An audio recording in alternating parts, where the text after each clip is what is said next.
Hello, welcome. I am Patrick Nairn, and it's a pleasure to be able to speak to you today. And I hope that you've had a wonderful weekend, day, whatever time this is for you as you're watching. And I wanted to quickly drop in and hopefully produce a short stream for you today. I'm also testing some technologies and hoping that as I try to multi-stream, this works both platforms as it should. So, what's the topic for today? Well, many coaches that I work with, these are mainly female transformation coaches who are in their 50s for the majority of my audience. So there are some who are older, some are younger. And these coaches have one most important thing in common is that they want to reach a wider audience, but they don't feel confident enough to use things like ads, and they feel overwhelmed with posting. And so they're looking for other tools that they can use to be able to reach a wider audience and to be able to do that with more impact. And for a lot of them, the tool that they've realized works quite well is the tool of speaking from other people's stages, and that's speaking live on someone else's stage and leveraging the fact that this audience already exists and this person already has an audience that's ready, willing, and waiting to hear from experts, coaches, and people who can bring real life-changing results to their lives. So working with these coaches, I help them to not only put themselves together when they're speaking in a way that makes them professional and effective, but also helping them with the lighting, which is one of the most important components. A lot of us ignore this, and I spoke yesterday about the fact that for many people that are out there, they say, well, you don't need great lighting. It's not important for you to get your message out there. And whilst I would agree, for a coach just starting out, having a wonderful lighting isn't a must. In fact, for many coaches, even a successful coach, it's not a must. But it's just like any other field. If you are the one track star out there running the 100 meters in the most important race of your life, and everyone else has spiked shoes that are designed to help you perform, and you're not wearing them, you're choosing to go with just anything you can find in the shops, then you are putting yourself at a disadvantage. This is essentially what this is all about. It's high performing coaches who are selling high ticket offers, who really want to start to leverage other people's audiences to grow their business. Then this is a tool that you need. Great audio, and you also need great video. And I'm going to talk a little bit more about why we need great video. So for many of my coaches, one of the things that they long to do, they talk to me about this, I want to get in front of corporates. I want to speak in front of corporate audiences because I know that my work is valuable in a corporate space. But here's the thing. In the world of a corporate identity or a corporate company, they are looking for their identity to become the most prominent, and they're looking for alignment to their identity. They are significantly different to small companies in that they often want to make sure that they're working with someone not only who aligns with their identity, but also provides a certain degree of resilience. In other words, a lot of big companies would love to work with a solo coach, but there's a concern that if that coach were, for instance, to be sick or anything else occurred in their business, then that could leave that company in a bit of distress as far as delivery concerns. And so for many companies that are large, they do want to make sure that that's in place. But even if you don't have all of that in place in a perfect way, one of the other things they're looking for is to see that you actually match with their corporate identity, which means that they are looking for certain symbols within the way that you do business to say that this person is a person that we're going to put on our website as a person who works with us, or we're going to actually invite them to meetings in front of key players that we already work with. And they want to make sure that you align in many ways. And one of those is identity. So for big businesses, identity is crucial. So let's focus on identity first. So when they're making decisions around identity, there's a focus on what we would refer to as alignment, and I'll use that word because it's a word that's used a lot in the industry. So if you want to make sure that you're speaking their language, first of all, let's use the word alignment. So when decisions are being made about who to work with, alignment comes up quite a lot. Do they align with our corporate identity? Do they align with our mission, our goals? When we sit or stand side by side, are we going to look like two different teams? That's one of the biggest conversations that a corporate is going to have. And I can tell you that because I've worked in corporates for a number of years, over a decade. In fact, close to 20 years that I worked in a corporate environment. And what I saw was consistently when I was a part of a training team, which we would deliver training to thousands of people. You know, some of these corporate clients would be multinational and they would have tens of thousands of employees that we would need to train, a huge number of that, sometimes all of them. And you'd find very often that they want anyone that comes in to almost seamlessly appear as though they are part of that corporate identity, that business. And so you need to use the words that they use. You need to use the sort of sense of understanding that you are a colleague within their bigger system. And that's going to be a part of the conversation for you as a coach, because they're going to expect you to come in and really take to an understanding of what their missions are. And so if you're trying to succeed in speaking with these corporate clients, one of the things that you really need to start to understand is their identity is going to be really important for them. So you need to start to think about aligning with their goals. So first principle is, as I said, identity and alignment. And it's not just that they want long-term partnerships. Believe me, there are many people who work with corporates and they are a sole entrepreneur or a sole, what we might call a sole proprietor in the UK. Different countries may use slightly different terms, but a sole trader is another term. So very often corporates will be okay to work with a person on a short term, or even if it's an ongoing arrangement, but they're not going to usually sign on a piece of paper to say you are going to get a significant income and we are going to expect you to continue to work with us over the longer term unless you have that resilience.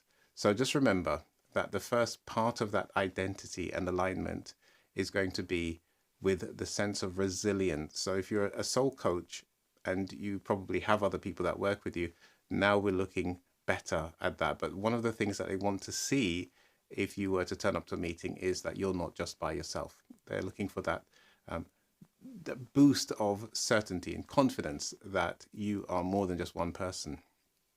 They're concerned about risk.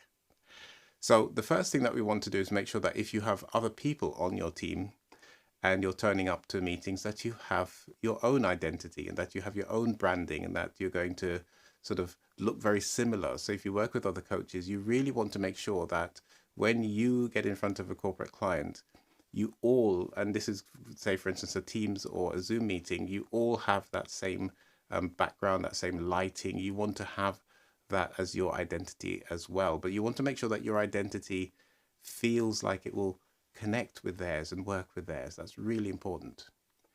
And so think of continuity, think of partnership, think of those types of concepts when you're thinking of working with a corporate. So if we take the example, in a corporate, what they're looking for is for you to sort of show maybe a history that you've worked with different people. Maybe that you have already done this. Now, if you haven't done this, of course, you want to be honest with the client and let them know that you haven't really worked with a large corporate before. But here's what you have done that demonstrates that you can work with a large corporate. I haven't previously worked with a company as large as yours, but here's what we've done in the past. And here are the things that we know align with you as a business. And so the first thing really that you're trying to show them is that you understand them. You're showing them that you connect with them. And hopefully you've done your research, right? You should have really done your research before you even have the conversation.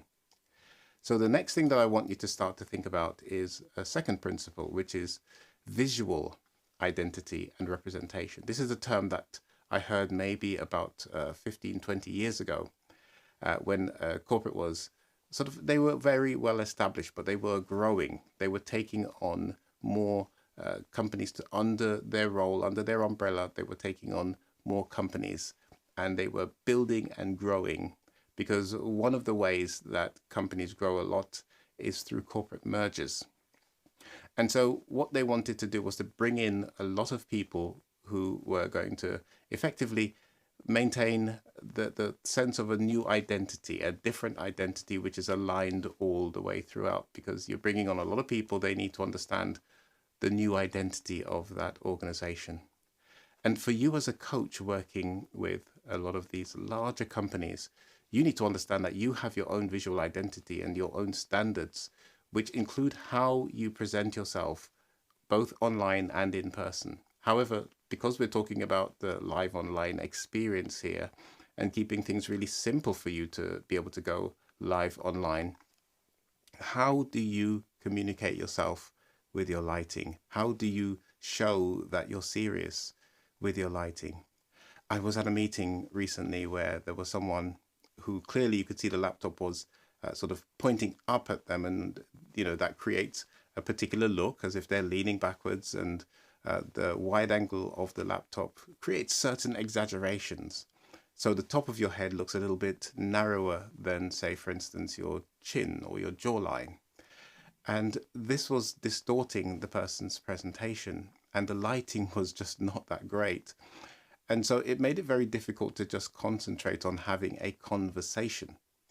When you look like you're aligned with your camera's height and you look very much as though you're sitting in a comfortable posture, this translates to your client with the posture, the look, the lighting, all of that translates to the client, and it's asking certain questions. Is this person sitting the way we would normally sit? If they were representing us, if they were sat in front of our audience, would they align with our culture? Would they look like they are part of us visually? Do they look like they align with us? And so things like the background, are you wearing solid colors, for instance? I always encourage my coaches, wear solid colors when you're on camera. Now, you might not agree with it. You might think that your business is a bit more floral. That's okay. But what I can assure you is that when you're being seen on a tiny screen, sometimes that can make a huge difference with how you're perceived, particularly when you have difficult lighting around you. And so, again, think of that strength of the brand. Sometimes these are brands that you've always wanted to work with. And the reasons why you want to work with them are because they're very strong. They represent certain elements of what we call the business excellence. And you want to at least be close or matching them in order to feel like you're part of that identity that they're looking for. So keep thinking about the sense that the corporate look, there's a look that we call the corporate look. It really does matter. It's important to that organization because they want to feel like you represent them. And as I mentioned in a video call, that's a huge thing. That's a big difference because they might be presenting in front of clients of theirs, and you're a part, depending on what you're doing, you're a part of that conversation, and they want you to visually represent them, to align with them. So, for instance, we can think about how your background might be your garage or garage, depending on where you are in the world. You might have people walking through the background behind you all the time, and it's very clear that that space is not a private space in that sense.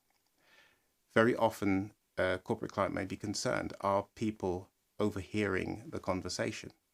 Because if you're in a garage, and very many garages that I've seen, different standards vary across the world, but very many garages are not the most sort of soundproofed environments. And so they may be worried that people can hear you, or if they see people walking behind you, how private and secure is that space? Maybe things like their corporate conversations could be overheard. They're very concerned about things like that. So the visual representation that you have is going to be really high in their level of concern. So when you turn up online and they can see in your call that it looks as though this space is dedicated just for you, and there's no concern of anyone else overhearing and anyone else being a part of that meeting, they don't have to worry about it. And I can tell you, I have been in meetings before where it was very clear that the person who was in that meeting was sharing a space. And whilst that is okay, many of us share an office space, that's fine. But the person that they were sharing that space with was not a part of that contract. And it always left people feeling a bit uneasy about, what that person who was not a part of the contract was overhearing and whether that information was going to be secure or not. And this all is part of the visual, because that's what they're seeing as a corporate client. They're looking at you, they're seeing that you're showing that your background represents maybe some different ideas. Maybe you have some posters behind you that maybe a clash with what their brand is all about. So just remember that. So I was trying to keep this short, and I hope that this has been valuable to you. I hope that this has been useful to you. And it's a part of a next 2-day series that I'm going to be talking about this very distilled concept, which is such an important part of the look good, sound great formula.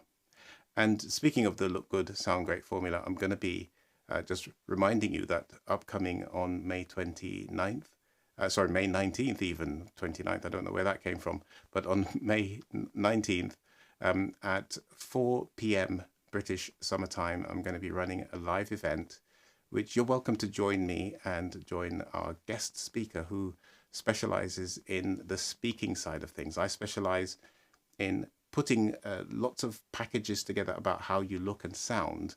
So the more technical side of it about how to look and sound and how to make sure that you package things up. But this person focuses on how you deliver as a speaker. And you're going to want to make sure that you jump in and get this knowledge, which is going to be limited to just 100 people.